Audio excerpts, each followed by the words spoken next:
Hey, I'm Maurice from Maurice West by Hinkley and Chestnut, and I'm just looking at my hands. I'm looking at, you know, the pattern, the lifelines in my hands. Look at yours real quick. Matter of fact, look at both of your hands. Look at how both of your hands look different when it comes to your lifeline. Look at these hands, and look at your siblings' hands. Look at your parents' hands. None of our hands look the same.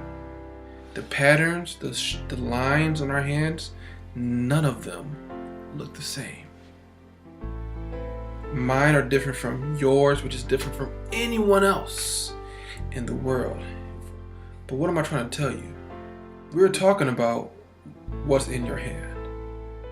And if the lifeline, the pattern of your hands are different, just think about the various dreams. Think about your personal dream. Think about your goal and how different it is from anyone else's. How my goal is different from yours. How your goal is different from your best friends, anyone you know. How none of our dreams are the same. How none of our gifts are the same. That's what makes you great. That's what makes you awesome. That's what's in your hand. But oftentimes, we find ourselves, and I'm including myself, conforming conforming to the common, to being normal. We are doing the same thing everyone else does. We are succumbing to the fashion trends. We're if you're a rapper, you want to sound just like the best person, and you want to follow his style, his beats. If you're an artist, we got models, we got mentors, but we're trying to model ourselves off them. In the business world, we feel that A plus B equals C, meaning if I do this and I do that, I should get here. Not knowing that when it comes to success, A plus G plus F times E equals H. And H happens to be success.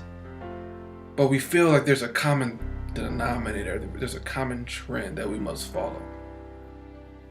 But I want to share a quote with you from William Shakespeare. And it says, "This above all, to thine own self be true." So what does that say? It means to be true to yourself. So let me tell you my story. I started playing the piano in 2008 when I was 23. But before that, I was playing the drums since I was 5, And so I remember the days of playing the drums in college for various bands, various churches, and a musician always knows when a musician enters a church, because that particular person entering the church looks straight at you and sizes you up with their eyes, right? And so on the drums, when I see that musician coming to the church, that other drummer coming to the church, and he's looking at me looking to if he should, try to kick me off the drums, all I gotta do is do one simple lick or something, something slick, just to show him, yeah, I got this, right? And so when I transitioned over to the piano, just starting to learn, if another organist popped up in the church, another piano player, and they looked at me, I start trembling. I start messing up. And that mentality, going from being the boss on the drums to being a little puppy on the piano, it was horrible, right? And even to this day, almost 10 years later, I'm unable to play like a traditional gospel organist. But this above all, to thine own self be true. The palm of my hand looks so much different than any other musician out there. I had to learn to be comfortable in my own skin. I had to learn to be true to myself. So if I'm only able to play a certain way, I better be the best in playing that way, right? Instead of downplaying myself like I used to do, oh, I don't sound like him. I don't sound like this organist. I don't sound like that organist. I needed to say to myself, you know what? The way I play still gets the job done, and it still sounds good. Until I start believing in myself and being true to who I was when it comes to my musical abilities, it wasn't until then that I see the fruits of my labor.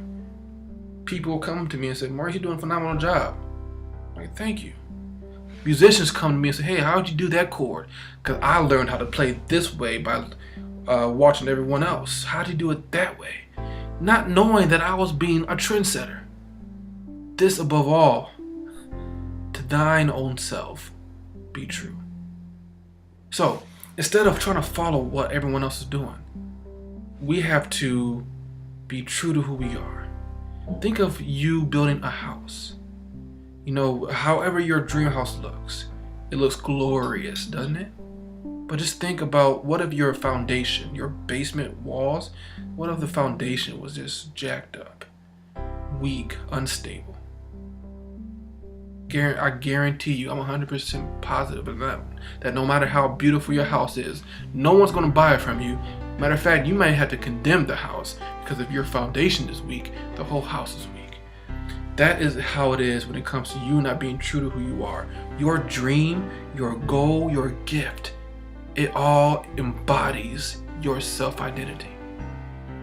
And if you are trying to conform to other people's dreams, conform to other people's styles, conform to other people's brand, then who are you? This above all, to thine own self be true. What's in your hand? I want to encourage you to really find out what that is.